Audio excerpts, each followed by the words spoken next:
សរសើរទាំងអស់គ្នាថ្ងៃនេះខ្ញុំបានមកធ្វើចំណោទទំព័រទី78ទំព័រទី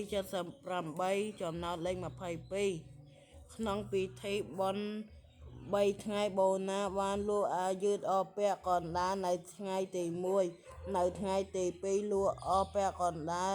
នៃអាវដែលសល់និងថ្ងៃទី3លក់ពាក់កណ្ដាលនៃអាវដែលសល់ពីថ្ងៃទី2ហើយនៅសល់អាវ4តើបូណាមានអាវសរុបប៉ុន្មានសម្រាប់លក់ឥឡូវនេះយើងមកធ្វើវិធីគុណររបៀបឆ្លើយទី1រកចំនួនអាវដែលលក់នៅថ្ងៃទី3យើងយក4គុណនឹង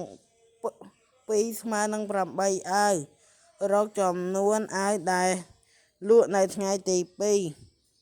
8គុណនឹង2ស្មើ16អាវរកចំនួនអាវទាំងអស់16គុណនឹង2ស្មើ32អាវបូណាមានដូចនេះឆ្លើយថាបូណាមានអាវសរុបទាំងអស់32អាវមិនដែលបងប្អូនយល់អត់មេរៀននេះ